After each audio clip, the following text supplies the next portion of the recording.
Bem, vamos começar a gravar aqui. É, Pois então, os sistemas de informações gerenciais, eles são vitais para as empresas, né? Eles vão permitir que as empresas acessem o sistema, acessem ao processamento de dados, né? A gente viu que todo sistema de informação, ele passa ali por uma computação, que você tem a entrada de informação, o processamento e a saída. A saída de relatórios que são úteis para o gestor para ele tomar decisões. E nós, como futuros contadores, né, nos sistemas de informações contábeis, né, sistema de informações contábeis, eles vão naturalmente fornecer para nós da área contábil, seja na área contábil, na área de auditoria, a área de contabilidade de custos, né, que é a contabilidade ali se aplica no processo de fabricação, né, que é onde atuam a questão da controladoria interna e dos gerentes de produção, né? Que é basicamente a vida ali de como a indústria fabrica, né? Por exemplo, minha esposa ela trabalha numa fábrica de biscoitos, né? Ela em si trabalha no RH, mas dentro da empresa dela tem diversas seções, né? Do, do que está sendo tratado ali. Você tem um setor de RH, que é onde ela trabalha, mas tem o RH ele fornece o pessoal para as linhas de produção. Então, na linha de produção do biscoito, você tem toda a fabricação, você tem a compra do insumo, você tem a utilização de energia elétrica para a produção, né, que é diferente da energia elétrica ali que se usa nos sistemas administrativos. Você tem a energia elétrica aplicada diretamente na produção e fabricação, né? Então, a linha de produção dos biscoitos, bolachas, macarrão e outras coisas, eles vão utilizar energia, vão utilizar mão de obra, vão utilizar caixas, né, embalagens para poder embalar. Então, tudo isso vai ser contabilizado pelo diretor de produção, né, que ele vai passar essas informações ali para a contabilidade interna.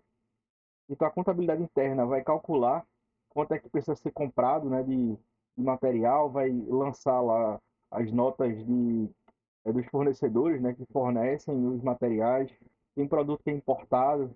O Brasil, ele importa muita coisa, né? Ele importa, na agricultura, ele importa fertilizante e agroquímicos, né? A parte lá de pesticida e por aí vai. Já a indústria alimentícia, ela importa muito trigo, né? O Brasil não é um país, em sua grande maioria, que tem o clima apropriado para plantar trigo. O Brasil tem clima para plantar café, tem clima para algodão, cana-de-açúcar, mas o trigo, ele gosta de locais temperados. Então, locais onde vai ter muito trigo vai ser ali no Rio Grande do Sul, Paraná, Argentina, né? Produtor de trigo interessante. Em países tipo Estados Unidos ali, né? Que é já um clima temperado, Canadá, Rússia, Ucrânia, quando não estava em guerra lá, era um dos maiores produtores de trigo do mundo. Por quê? O trigal, ele gosta de local temperado. Então a indústria alimentícia, ela utiliza o quê? Trigo para produzir o material de consumo, né? Então isso vai ter que ser importado e vai ser contabilizado pela controladora interna. Então vai ter a contabilidade fiscal da empresa, né? A questão de nota fiscal, que está entrando, está saindo, venda de biscoito, pagamento de tributo da folha de salário do funcionário. Mas, além dessa contabilidade fiscal, que é o que 99,9% das empresas fazem, né? Elas pagam um contador somente para fazer o fiscal, o resto não está muito preocupado. Mas na indústria não, tudo tem que estar na ponta do lápis. Porque se você aumenta o custo de alguma coisa de forma desproporcional, você perde mercado para o seu concorrente, né? A venda de biscoito é por centavos, né? Um biscoito Bono é R$ 20. O biscoito da Vitarella é 1,60. O biscoito da Marilã é R$ 1,55. Então, às vezes, é por causa de centavos. Uma dona de casa resolve comprar um biscoito de uma marca e não da outra. Então, se você não tem lá uma marca muito distintiva, né? Você tem que trabalhar nos centavos ali para concorrer para a classe C e D que vai estar comprando ali os teus biscoitos ultraprocessados e cheios de açúcar. Isso é a controladoria, né, junto ali com o diretor de produção, o gerente de produção da indústria, que vão conversar ali, botar na ponta do lápis, dizer assim, olha, o custo meta, o custo alvo, né, da empresa é esse daqui, né?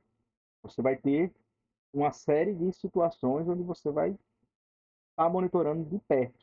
Então é aqui que vai entrar, né, esse desenvolvimento das informações gerenciais aplicadas na contabilidade.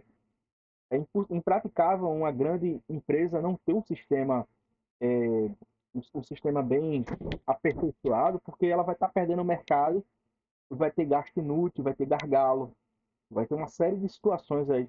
A questão da apropriação por cada setor da indústria.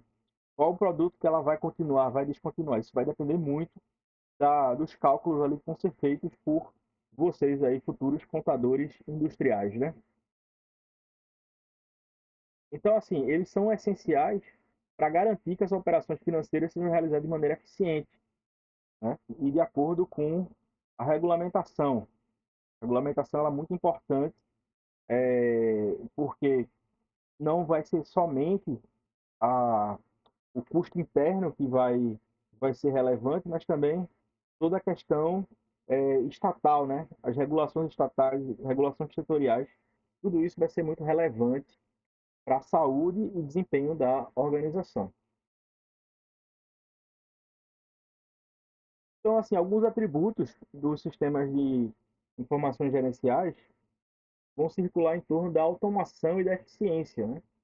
Então, é, cada vez mais é, a, existe um grau de automação nos setores. Entretanto, automação por automação, isso não vai te gerar eficiência. É necessário que tenha treinamento, que seja um processo racional da automação. Eu costumo dizer o seguinte: o GPT ele vai tirar empregos das pessoas? Sim ou não, né? A gente pode dizer que empregos de baixa complexidade, o chat GPT, a inteligência artificial e os sistemas, eles vão sim tomar o emprego, certo? Porque são pessoas ali que não conseguem, não conseguem sair da caixinha ali de fazer questões rotineiras, né? Tem um filme aí que eu tenho certeza que todo mundo já viu algum trechinho aí na época do colégio, né? Que são os tempos modernos do Charlie Chaplin, né? Ele, ele mostra ali uma fábrica onde o trabalhador ele fica simplesmente apertando um parafuso, dando um parafuso na indústria, né? Então ele se acostuma tanto a apertar o mesmo parafuso na mesma peça que passa na esteira de produção que ele enlouquece. Ele pega lá a chave e aperta o nariz lá do, do gerente da empresa, sai apertando tudo, daí chega uma hora que ele entra na máquina, né? E daí ele sai rolando entre as engrenagens, né? É um filme muito antigo, chamado Tempos Modernos. Então, tenho certeza que todo mundo aqui já viu, seja no colégio, seja em alguma reportagem, que é bem icônico, né? Quando fala sobre o grau de automação. Então, essas funções mais simples, como apertar um parafuso, elas já são, é, digamos assim, substituídas, né? Hoje em dia você tem uma furadeira lá que você não aperta um parafuso, mas você aperta vários parafusos ali, né, de forma extremamente rápida, uma parafusadeira. Ou então simplesmente vai ter um robô que vai lá e aperta os furinhos, né? O profissional ele só vai checar lá se está tudo certo para manter o controle de qualidade antes de passar ali um veículo para o outro. Entretanto, a gente precisa ter um raciocínio técnico, porque para você utilizar a própria inteligência artificial, você tem que ter um raciocínio crítico do que você vai pedir, do que você vai pedir para ela, né? Eu, como sou advogado também, então muitas vezes eu preciso fazer questões que têm um grau baixo um grau baixo de complexidade. Então, eu tenho um modelo de contrato. Então, um contrato de prestação de serviço, né? Tem muito cliente que PJiza algumas funções da empresa, né? Antes ele tinha lá dois funcionários e aí ele pejotizou duas ou três funções ali e ao invés da pessoa ir todo dia, não, só vai duas vezes na semana, não é? Às vezes em dois turnos de 8 horas a pessoa consegue resolver, então ele vai lá, pejotiza, né? Ó, faz o seguinte, abre seu MEI aqui e aí provavelmente você vai ganhar a mesma coisa que você ganhava antes, né? O salário mínimo que ele pagava antes, que tinha que recolher todos os encargos, agora ele paga o mesmo salário mínimo para a pessoa ir só duas vezes na semana, porque ali a pessoa já consegue resolver tudo, não tem que pagar encargo, né? O MEI vai gerar nota fiscal e está tudo certo. É possível fazer isso, né? A gente tem julgamentos aí que admitem a pejotização de absolutamente tudo na empresa, né? Não tem mais aquela questão lá de terceirização, de obrigação meio, obrigação final, isso acabou. Acabou, o judiciário ele já dá certa liberdade ali para você ter mais de um vínculo, prestar serviço, e sinceramente, cada vez mais as pessoas vão optar pela CLT, né? A CLT você paga muito tributo em cima do salário e você recebe pouco, né? É ruim para quem paga e ruim para quem recebe. Então, você podendo PJizar ou prestar serviço como MEI, eu acredito que é a preferência da maioria dos brasileiros. Então, para você utilizar a inteligência artificial, muitas vezes você vai lá, coloca lá o modelo do contrato, tá aqui os dados, ele já vai preenche tudo certinho. Então, aquele meu estagiário, eu tinha que ter três estagiários, dois estagiários para poder fazer esse trabalho, agora eu mesmo vou lá e faço. Coloco lá o modelo, boto aqui, altero uma coisa ou outra, dependendo da posição. Então, assim, um tempo que eu tinha que mandar para um estagiário para ele passar 2 horas para fazer, eu mesmo consigo fazer em 15 minutos, né, por meio da inteligência artificial. Ela já vai lá, preenche o modelo do contrato, eu vou lá, faço os ajustes manuais, coloco uma cláusula, mudo uma, resolvo aqui, pronto. Está resolvido, né? Agora, para fazer um contrato até mais complexo, pega esse contrato junto com isso aqui, muda a numeração das cláusulas e tal, ele já me traz o contrato pronto. Então, eu que sou advogado, além de ser contador, eu já consigo fazer muita coisa que antes não fazia. Então, isso é que os programas vão fazer, né? Eles vão conseguir trazer um certo grau de automação aí na elaboração de balanços, na elaboração de relatórios contábeis, notas de rodapé, né? Tudo isso vai ficar muito mais fácil. Precisão e confiabilidade. Existia antigamente, né, o chamado balancete de verificação, que era feito ali, né, manualmente. Só pegava ali o balancete, cruzava, fazia uma verificação. Agora, com inteligência artificial e com sistemas, você simplesmente consegue fazer a verificação toda automatizada. Não é? Você consegue verificar inconsistência. Você pega lá um balancete, né, e informações e ele já vai te mostrar ali as incongruências que existem nos próprios relatórios da empresa. Tomar as decisões Mas isso é informadas, dentro de um sistema, professor? sim, depende muito do sistema, né? Eu estou falando o seguinte, como essa cadeira é sobre sistemas, eu não posso entrar muito em detalhes agora sobre qual sistema, né? Mas eu digo assim, com a inteligência artificial e com os sistemas que utilizam já a inteligência artificial, a gente consegue fazer muita coisa que antes não conseguia fazer, né? E questões que antigamente eram extremamente complexas, né? Eu digo o seguinte, por meio de determinados sistemas já com inteligência artificial, você já consegue colocar lá as notas da empresa e diga, faça aqui o balancete mensal. Sabe? Ele já vai lá trazer tratado, ou então ele pega lá os metadados por meio das notas fiscais que você tem, ele já vai te dar uma, uma série de informações e você consegue, né, lançar diretamente no sistema, né? Consegue alimentar. Isso vai se tornar cada vez mais rotina. Integração de dados. Gente, só um minutinho.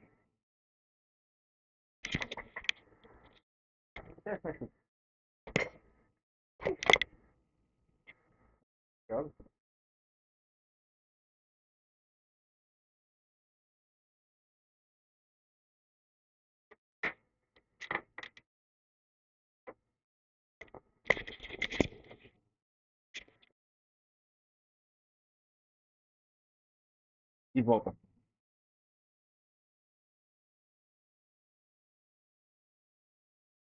sistema também ele vai conseguir integrar diversos tipos de dados da empresa. Então, por meio do sistema de informação gerencial e contábil, é possível integrar. Um exemplo que eu dou é, é o seguinte: a gente tem uns sistemas modulares, onde você compra por módulo, e cada módulo vai ter um custo, e já tem um sistema que está fechadinho. A depender do tamanho da empresa, não faz sentido você ter um sistema muito caro. E tem empresas que, sem um sistema muito caro e modular, onde você tem vários módulos de integração, a empresa também não vai girar. Então, para uma lojinha do seu Zé, que trabalha ali vendendo móvel usado, para ele não faz nenhum sentido, mas nenhum mesmo, ele ter um sistema como o TOTUS. Zero. Talvez para ele, um conta azul seja mais do que suficiente. Agora, para uma empresa média grande que trabalha com centavos, não faz nenhum sentido ter o conta azul. É necessário você já ter um sistema modular, ter o treinamento para pessoas para alimentarem o sistema, ter um coordenador do sistema. Por isso que existe, gente, a controladoria. A controladoria existe para isso. Porque o controller, ele não vai fazer uma gestão do sistema contábil da empresa. Ele não vai, muitas vezes, assinar o balanço da empresa. Ele vai verificar se as informações estão batendo, para efeito de sugerir informações, de sugerir para a gestão da empresa que seja alterado, não é, para as contas casarem, baterem uma com a outra. Isso ainda não é feito por inteligência artificial somente. É necessário ter um profissional de controladoria, que é um profissional multifacetado. Né? Tem um estudo de 2006 do professor Borinelli, da USP, né? Que ele é da FEA, que é Faculdade de Administração e Economia, lá da USP. Né? Eu conheci ele pessoalmente, uma vez ele esteve aqui no congresso. Na época eu não era contador, não era nada, eu só era advogado, né? Mas só troquei umas ideias com ele lá. E, assim, eu vi como é interessante, porque assim, o controller, ele tem de ser, em geral, ter conhecimentos contábeis, mas ele não precisa ser contador, não precisa ser contador, mas é desejável que ele tenha excelentes dotes contábeis, um, um conhecimento muito bom de administração e ter noções de direito também. Então você vê que ele é um profissional que ele tem que dominar, né, todo o processo produtivo, para ele verificar se a contabilidade está casando com a produção, se está casando com os regulamentos legais e tributários que vão reger a tributação da empresa. E como é que ele faz isso com um conta azul? Ele não faz. É necessário que ele tenha acesso a sistemas modulares que tenham equipe treinada para colocar informações e daí ele sair fazendo os testes de verificação, verificando se uma coisa casa com a outra, monitorar, fazer um treinamento específico para determinado setor que está muito fraco. Olha, o RH aqui não está sabendo contratar as pessoas. A mão de obra está muito ruim. Então ele vai ter que chegar para o pessoal do RH e dizer, gente, vocês vão precisar melhorar a qualidade do pessoal que está sendo contratado. Está tendo muita dor de cabeça. A produção não está indo bem por causa da mão de obra. Ou então, gente, né, do fiscal, vocês estão deixando passar, estão classificando mercadoria errado. Né? Tem operações que é isenta e vocês estão tributando de forma desnecessária. Está gerando um encargo para a empresa. Então ele vai ter que fazer um treinamento específico lá com o pessoal do fiscal. Né? Olha, a produção aqui não está indo. Então, o que está acontecendo aqui nos encarregados e no gerente, no diretor de produção da empresa? Né? Então, isso vai precisar ser regularizado. E isso só é possível, dada a complexidade da nossa sociedade, através de um sistema. Né? O sistema vai auxiliar diretamente o profissional de controladoria quando ele for, não é, fazer ali a gestão multifacetada de determinada empresa. E aí, pessoal,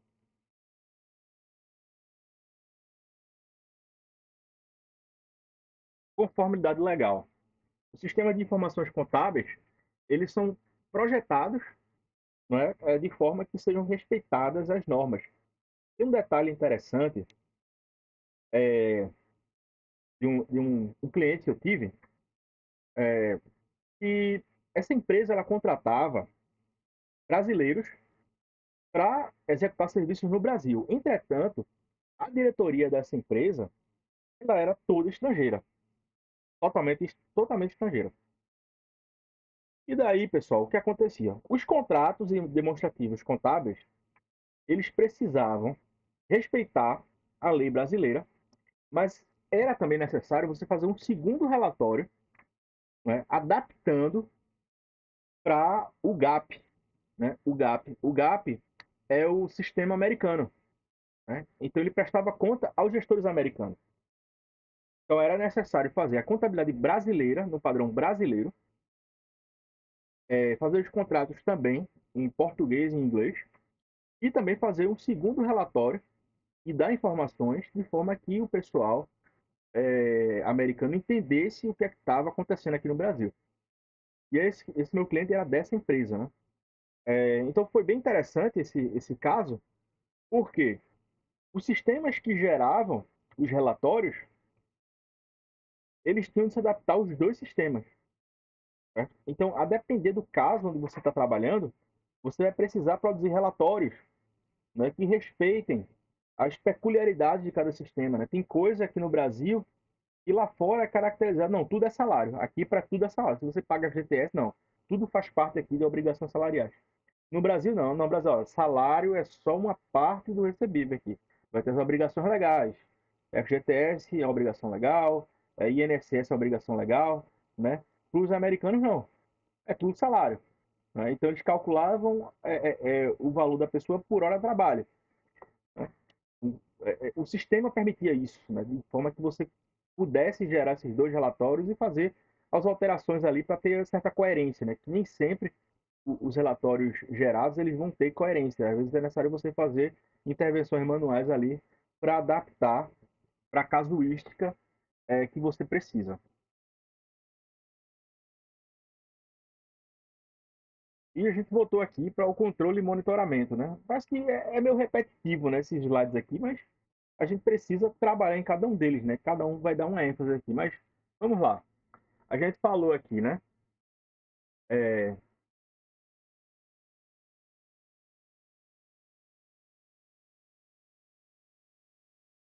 da integração de dados, conformidade legal. Entretanto, vai ter aqui a questão do controle e monitoramento. Por quê? Uma coisa é o trabalho da controladoria, e muitas vezes ele é um trabalho posterior aos fatos. Então, o controller no caso, ele vai pegar os relatórios de uns 6, 12 meses, é o que vai acontecer. Entretanto, os sistemas atualmente, né, como eles estão integrados ao próprio processo produtivo, você consegue monitorar os diversos sistemas da empresa e levantar o que a gente chama de bandeira vermelha, ou red flag. Alguém já viu essa expressão? Red flag, bandeira vermelha? O que é a red flag? Não, não. Gente, vou anotar aqui. Vocês vão ver muito esse nome aqui quando forem estudar aí a parte de compliance, por exemplo. Então, red flag ou bandeira vermelha, eles são sinais que indicam uma desconformidade. Né? Então, por meio do relatório, você consegue ver os altos e baixos da produtividade da empresa, da questão tributária, questão de pagamento. Entretanto, é possível que a pessoa que desenvolva o sistema ela adapte para determinadas situações que fujam do padrão de detectar as red flags que aconteçam durante a gestão do orçamento da empresa, durante o dia a dia. Né? Então, o monitoramento que acontece da produtividade, que vai estar linkado, né, que vai estar ligado ao sistema de contábil e gerencial, vai ser possível você configurar determinados avisos para situações específicas acontecerem, serem detectadas. Então, com isso, você evita desvio, evitar um decréscimo na produção, vai verificar se tem muita mercadoria no pátio que deveria ter saído, mas não saiu, está acumulada. Então isso já avisa para a produção, olha, dá uma paradinha aqui, porque tem muita mercadoria para para logística que ainda não foi. Então dá uma reduzida aí, não é nos sistemas, entendeu? Você consegue monitorar o andamento e as questões que ocorrem durante as operações da entidade. Então, o que é que ela faz aqui, né? Coloquei de uma forma bem redundante aqui, né? Sistema contábil robusto permite o monitoramento contínuo das finanças da empresa, oferecendo alertas ou red flags, né? Oferecendo alertas e relatórios em tempo real, que ajudam a identificar problemas e oportunidades, antes que se tornem críticos. As situações irreversíveis, situações muito difíceis de resolver. Então, esses avisos, essas red flags, elas vão prevenir aí situações que sejam fora do padrão ali esperado. Ela vai dar apoio à auditoria. Por quê? A gente tem, pessoal, a gente tem auditoria externa, né, que é feito normalmente por uma empresa de auditoria, uma Big Four, né? A KPMG, Price, essas empresas gigantes aí, né, que trabalham com auditoria. Entretanto, nessa também tem a auditoria interna, né? Você tem a auditagem interna e elas se comunicam. E ambas fazem parte do que chama de comitê de auditoria, né? O comitê de auditoria é você ter diversas pessoas ali, um cargo. Isso veio com a lei Sarbanes-Oxley, que foi uma lei americana. Quem, quem for fazer a pós-graduação aí de compliance, a gente explica direitinho aí que lei foi essa e qual a relevância dela atualmente, né? É justamente para evitar crises aí no mercado financeiro. Então, o sistema de informações contábeis facilita a auditoria interna e externa, ao fornecer trilhas de auditoria claras e acessíveis, além de relatórios detalhados que auxiliam na revisão e validação dos dados financeiros. Né? Então, ele vai é, é, ajudar aí nessa comunicação das auditorias. Ok?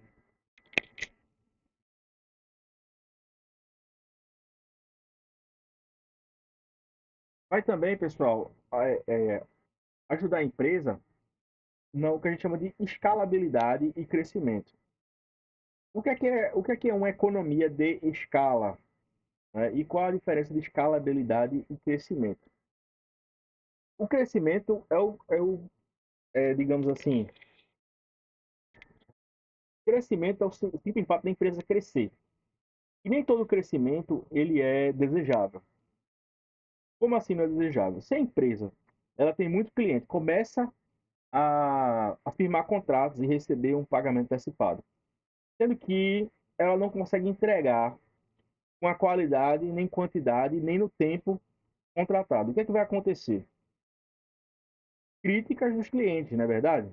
A reputação dela vai lá para baixo. Diz, ó, poxa, eu paguei essa empresa aqui e ela não entregou, ou então entregou uma qualidade abaixo, entregou uma qualidade, entregou, mas demorou muito, né? É que nem aquele mecânico que tem tudo para crescer, mas a cachaça atrapalha, né? Aquele sujeito ali, poxa, esse mecânico é um mecânico de mão cheia. Mas aí quando ele enche a cara, né? Ele, ele não consegue trabalhar direito, né? E ele só bebe em dia que tem feira e no final de semana, né? Segunda-feira, terça-feira, sexta-feira, né? E finais de semana. Então, basicamente, ele bebe todo dia. Mas é um cara de mão cheia. Mas qual o problema desse mecânico? É que ele tá sempre tomando cachaça. Quando ele toma cachaça, ele não trabalha. Então, o ideal é o quê? Meu amigo, primeira coisa, procure aí os alcoólicos anônimos, um grupo de apoio, uma igreja, um centro espírita, não sei. Mas você tem que se resolver aí, porque ficar enchendo a cara não é o destino desejável para ninguém. Independente se você é contra ou a favor do álcool, uma coisa inegável é que o álcool é uma droga entorpecente, né? Ela entorpece seu juízo, e quando ela entorpece seu juízo, o que é que vai acontecer? Acidente, não, ausência de produção, agressividade, uma série de males aí, né? Então a pessoa realmente está crescendo. Muita gente está procurando esse mecânico. Mas ele não tem o quê, gente? Ele não tem escalabilidade. Ele não consegue produzir em escala. Porque quando chega a um certo ponto da carreira dele, ele vai ter que decidir, olha, a partir de agora, eu não vou pegar mais clientes. Porque eu estou aqui, estou com 3, 4 carros para entregar, e eu não vou pegar mais, porque eu quero terminar esse daqui para depois pegar mais gente. Né? Então ele precisa, né, ter noção, olha, eu consigo trabalhar até aqui. Eu não vou te prometer que eu vou pegar seu carro, nem receber no antecipado, senão eu não vou conseguir terminar os que eu tenho aqui, né? Você às vezes recusa cliente porque você não tem tempo. Então a escalabilidade, ela vai justamente lidar com isso, né? A possibilidade de você fazer gestão de tarefas, gestão de produtividade, saber se está na hora de contratar mais gente, saber se está na hora de demitir, né? A produção em escala, ela requer que você readeque a sua infraestrutura, porque crescimento você pode crescer, mas pode ser um crescimento aí, não é? E não faz sentido, né? Então, vamos lá, à medida que as empresas crescem, suas necessidades contábeis se tornam mais complexas.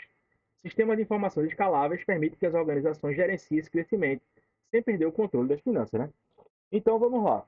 Você vai escalar a sua empresa. Um exemplo que eu dou é o do Rei das Coxinhas, né? Começou como um quartinho que vendia coxinha e hoje em dia tem vários restaurantes aí pelo estado, né?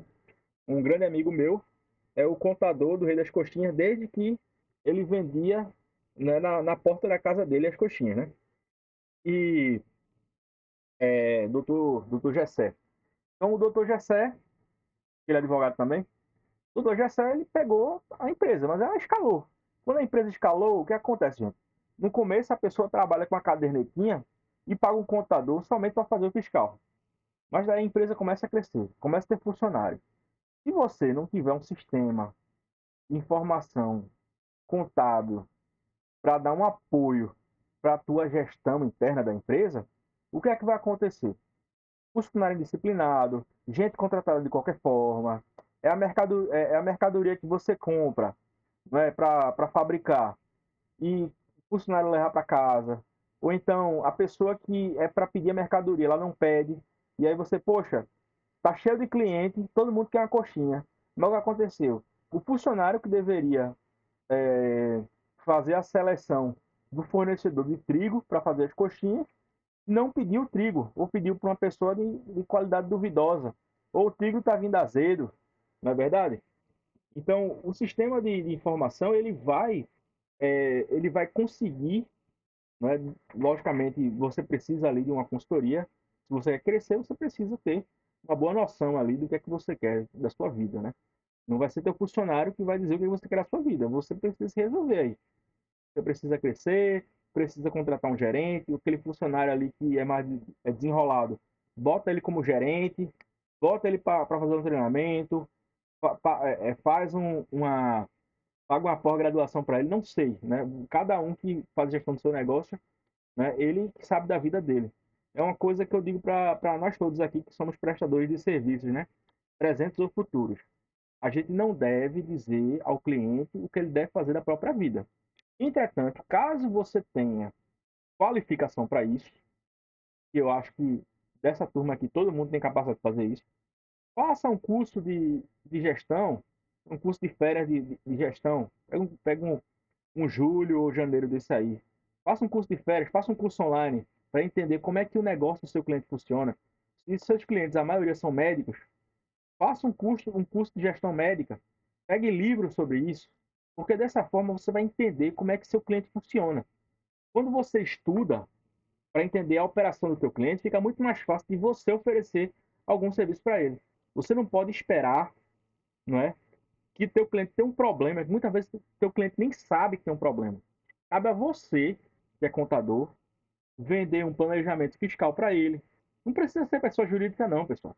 Você pode ser até um imposto de renda, né? Eu tenho um cliente, por exemplo, ele ganha muito dinheiro mesmo, mas ele ajuda a família toda. Aí eu penso, em vez de você pagar diretamente na conta da pessoa, faz o seguinte: você entra com ação de oferta de alimentos para aquela pessoa. E quando você oferece alimentos e passa pela justiça, né? Ajudar, né, logicamente, né, gente? Um filho, um irmão, e você está sempre ajudando todo mês. Faça uma oferta de alimento na justiça. E quando você faz uma oferta de alimentos, você pode deduzir da base de cálculo do seu imposto de renda. Então, se você ganha 30 mil reais, mais 10 mil todo mês, você vai destinar para os seus parentes, pega aqueles 10 mil, faça uma oferta de alimentos, entendeu?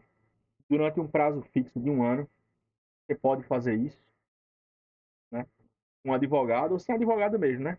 Você sem advogado, você pode oferecer alimentos. É uma exceção aí. Eu nunca vi alguém fazer, certo? Nunca vi ninguém fazer isso. Mas pela lei de alimentos, qualquer pessoa pode fazer. Você não precisa de um advogado para oferecer alimentos. Então você faz uma oferta de alimentos para aquela pessoa, porque você deduz da sua base de cálculo. Ah, eu pago a escola do meu sobrinho. Pronto, você oferta alimentos, que é o dinheiro com aquela escola, vai ser deduzido do teu imposto de renda. E quem recebe alimentos, atualmente no Brasil, é isento. Quem recebe é isento. E quem paga reduz da base de cálculo. Então, ali, naquela conversa que você teve ali com aquele cliente, né, com aquele cliente rico, tá cheio do dinheiro, mas você tá vendo e ficando, olha, a gente devia fazer um planejamento fiscal. Quando você faz isso, ele pagar menos imposto, então aqueles 3 mil reais que ele ia pagar para o imposto de renda, né, dos 27,5, ele não vai pagar mais, entendeu? Ele vai pagar em cima dos 20 mil, mas não em cima dos 30. Deu para entender, pessoal? Então, com isso aí, vocês conseguem fazer. Então, vamos lá, voltando aqui para a escalabilidade. Na escalabilidade, vocês têm que estar muito atentos, né? Porque quando o teu cliente vai passando de um passo para o outro aí da cadeia produtiva, você olha, tá na hora de você melhorar o seu sistema. Já não é mais conta azul. A gente tem que passar com fortes aqui. Chegou no forte, chegou certo limite. Olha, o forte já não está dando aqui. A gente vai ter que fazer um sistema apropriado para você, um sistema modular.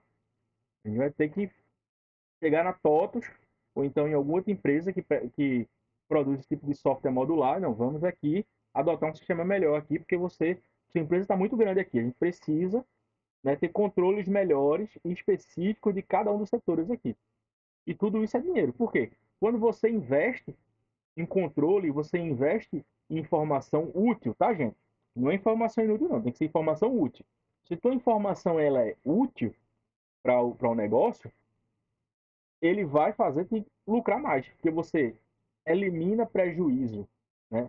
Porque você vai estar gastando menos contratando as pessoas certas, você vai estar tributando corretamente, você vai estar fazendo uma série de atividades que vai economizar, né, o dinheiro da empresa, né? Ela vai conseguir oferir mais ali, ter menos desperdício. Segurança das informações geradas pela organização. O sistema ele precisa ter um certo grau ali de proteção, né? É necessário investir em segurança digital. Me lembro de outro caso, foi de um grande frigorífico, né? Ele produz salsicha. Tem um amigo meu que ele prestava serviço para ele, era representante dessa indústria. E o que aconteceu, pessoal? Simplesmente, simplesmente invadiram, hackearam sistemas lá de compra e venda desse frigorífico, né? Então, se o frigorífico todo dia, né, circulava ali algo em torno de 100 mil reais ali pelos caixas desse grande não, desse médio frigorífico aqui do estado, né? Pernambuco. Eu não vou citar o nome aqui por questões éticas, né? Então, todo mês circulava 100 mil reais ali pelos caixas. Se você pegar os 100 mil reais aí, coloca todo dia, né? Porque normalmente a circulação é diária lá, né? Tirando os domingos, eu acredito. Né? Então, de segunda a sábado, aproximadamente, aproximadamente 24, 26 dias por mês, né? Então, a gente vai ter aí cerca de 100 mil, algo em torno aí de 200 mil por mês, 200, 300 mil por mês de produtos que circulavam aí. Né? Ele tem um faturamento ali de mais de 1 milhão por mês. E quando você tirou o sistema de pedidos, você ficou às cegas, né? Porque você não sabe de quem cobrar, porque teve gente que fez o pedido, está devendo, mas você não tem mais esse controle. O pessoal que pediu mercadoria, tu não sabe mais, né? Como é que tu vai entregar no Carrefour, no Pão de Açúcar, se tu não sabe, né, no último mês ali, quais são os teus contratos, né? Quem ali te fez pedidos e você precisa entregar para amanhã, para hoje, sob pena de multa, né? Porque esses contratos têm multa. Se você não entregar para um Carrefour da vida, toma multa, tá, gente? Olha, eu tenho aqui. Se o Carrefour me atrasar pagamento, ele paga multa. Agora, se eu demorar para entregar a mercadoria, eu vou pagar multa diária para o Carrefour, porque ele precisa disso para gerar capital. Então, se eu demorei para entregar, eu vou responder por lucro cessante, porque ele esperar a minha mercadoria. Então, caso não seja um fato atípico, um fato da natureza, um enchente, alguma coisa que parou toda a cidade, eu tenho que ir lá entregar a mercadoria, porque ele depende daquilo ali para girar o caixa dele. Você vai receber, mas ele também quer a garantia de que você está fornecendo para ele. Então, imagina esse sistema da empresa. Ela não sabe quem foi que fez os pedidos. A sorte que deu, gente, é o seguinte, eu acho que é Jesus, sério. Acho que é Jesus aí que aconteceu. Nesse caso, eles conseguiram, né, um backup, né, de um dia antes, que um cara foi lá, fez um serviço e tal, e tinha feito um backup, e conseguiram recuperar. Mas aí você pergunta, e se eles não tivessem um backup, hein, gente? Essa informação, imagina a bronca que iria ser, né? Então ele falou, gente, vocês precisam investir mais em informação. Porque imagina, isso aconteceu, a gente conseguiu superar, mas e se não conseguisse? Não tivesse um backup aqui, né? Então vamos lá, a segurança de informações é uma preocupação crucial de qualquer organização, né? Então você precisa o quê? Proteger a confidencialidade, a integridade e a disponibilidade de dados. É confidencialidade por quê? Porque tem LGPD aí, né? Imagina uma fabricante de medicamento para AIDS, né? E que, uma farmácia, né? Uma farmácia. E gente que comprou medicamento para AIDS. E daí alguém hackeia o sistema da farmácia e consiga verificar ali quem do bairro, né, lá de Casa Forte, que tem AIDS que comprou remédio. Imagina a bronca, pessoal. O pessoal, olha, você está aqui na lista, né, de medicamento para AIDS, né? Hoje em dia nem tanto, né? Mas antigamente AIDS era uma doença do homossexual, né? Era, era como chamavam, né? Eram doenças ali que só circulavam, né? Hoje não é mais assim, tá, gente? Hoje em dia a AIDS, ela é levada com mais naturalidade, mas antigamente era um estigma. Mas se você tivesse, não, porque esse cara aqui, ele corta dos dois lados, não dá muito em boates, né? O pessoal do GLS, né? Antigamente era GLS, hoje em dia já mudou a sigla. Então, vamos lá, né? Questão da confidencialidade, protege dados financeiros, né? Uma coisa interessante. Tem um caso, eu sempre falo em casos aí que, vamos lá, o caso que envolveu uma empresa japonesa. No Japão não existe, não existe confidencialidade fiscal. No Japão todo mundo sabe quanto cada um ganha, quanto cada empresa ganha. Você não tem. Não existe, não existe sigilo fiscal no Japão, né? E uma empresa nos Estados Unidos, né? Ela teve uma devassa nas contas americanas, né? Teve uma devassa nas contas americanas, porque através do Japão ela conseguiu a contabilidade dos Estados Unidos, né? E, e assim, isso gerou um problema, porque quando você trata a respeito de equipamentos eletrônicos, alimentos, né? Você, pela cadeia de fornecimento, você já consegue entender qual é o componente de de um bem de consumo. Isso, pessoal, a gente vai ver mais à frente. É um segredo industrial, né? Os elementos que você usa para fabricar um perfume é um segredo industrial. Não está registrado em NPI, né? Fragrância não é patenteável, então você não pode patentear. Então, é um segredo industrial. A fórmula da Coca-Cola. Imagina se você conseguisse pegar a lista de fornecimentos das pessoas que vendem para a Coca-Cola. você ia saber exatamente qual é a fórmula dela, né? A quantidade, né? Porque se você vê a quantidade que a empresa utiliza pelos fornecedores, a quantidade de quilos que você comprou de determinada mercadoria que vai estar na nota fiscal, você vai tentar estimar, né? Não, quer dizer que para fazer esse produto é tanto disso, tanto daquilo, né? Ah, tá certo, né? Então, esse tipo de situação, segredo industrial, é muito uma questão muito relevante, né? E precisa ser protegida. É, então, vamos lá.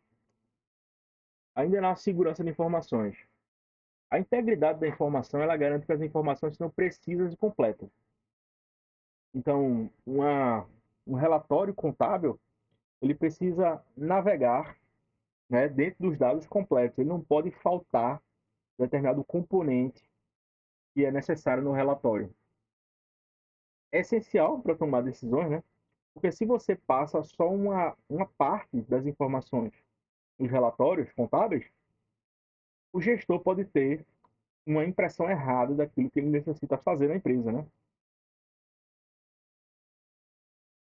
E também a questão do medida de segurança, né? Foi o que eu falei para a gente aqui, né? Os checksums, backups, controle de versões, auditorias e logs de alterações.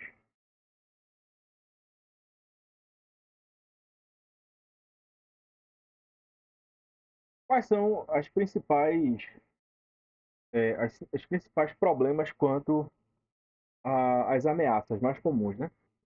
Ataques cibernéticos, que aí ele inclui malware, né? Malware é o que a gente chama de vírus, né? Phishing. Phishing é tipo, ele coloca um link ali, você clica e ele consegue roubar teus dados, né? Ransomware, que eu já esqueci o que era, e ataque DDoS.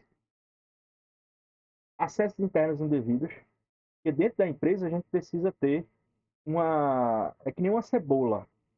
Alguém já viu uma cebola que abriu a cebola no meio, ela começa pequenininha aqui, né? E vai aumentando, né? Ela vai aumentando. A empresa é a mesma coisa. No meio da cebola fica o dono e os diretores, né? Os acionistas e os diretores ali. Que são o núcleo. E conforme a cebola vai aumentando, nas camadas elas vão crescendo, né? Então a empresa é a mesma coisa. Você tem ali os proprietários, em geral são poucos, né? A primeira camada são os diretores, a segunda são os gerentes locais, a outra são os encarregados, a última ali os funcionários, né? Então, pela lógica da cebola, que vai do centro para as extremidades, a gente tem que entender que a informação do centro, ela precisa olhar para o todo. E a informação lá da ponta, ela não necessariamente precisa saber o que o centro sabe. Porque o funcionário, chão de fábrica, ele não é do interesse dele. Certo? Não é do interesse dele e nem é do interesse da empresa divulgar informação para ele. Tirando uma ou outra informação é relevante, tá? Mas a questão é o acesso de alguém, né, da telefonista, ao e-mail que o diretor da empresa trocou com outra empresa para fazer um contrato multimilionário, né? Tem uma disparidade muito grande de informações. A telefonista ela precisa ali atender o telefonema. E o diretor precisa se responsabilizar por tudo que acontece na empresa. Então, esse tipo de situação, ele deve ser protegido por camadas, né? Pelas camadas de acesso. O centro tem de acessar tudo. E o tudo tem de ficar no seu local lá, né? Se responsabilizar pela sua atribuição local. Certo? Falhas nos sistemas, como problemas técnicos, hardware, né? Que é o equipamento velho, né? Software, que é um software que não está respondendo ao que a empresa precisa, né? Eles podem levar a perda de dados, indisponibilidade de serviço e o pior, chamada perda de oportunidade, né? E cada escolha que você faz, você renuncia a todas as outras, né? É que nem um casamento, né, gente? A gente casa. Quando você casa, você renuncia a qualquer outro relacionamento. Pelo menos é o que se espera, né? Então, se você fez uma escolha, se você optou pelo casamento, não convém que você pule a cerca, não é verdade? Então, quem pulou a cerca, né, quem está fora da cerca, é quem não está no relacionamento, né? Então, se você está dentro de uma relação, você deveria continuar nela, né, em respeito a, pelo menos, a palavra que você utilizou ali quando resolveu casar-se, né? Então, o, é, as escolhas que a empresa toma, né, elas também são relevantes aí, né?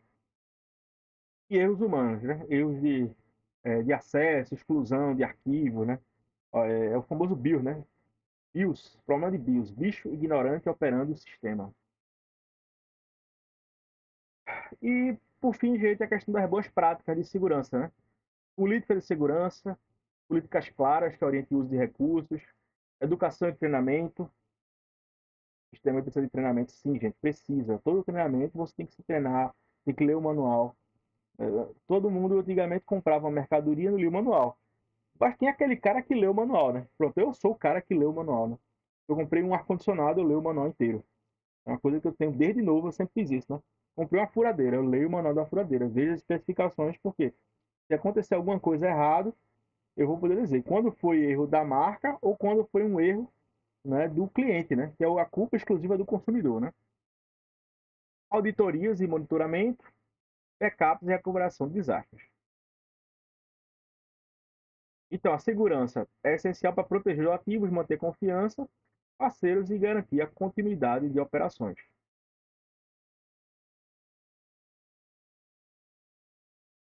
Beleza, pessoal?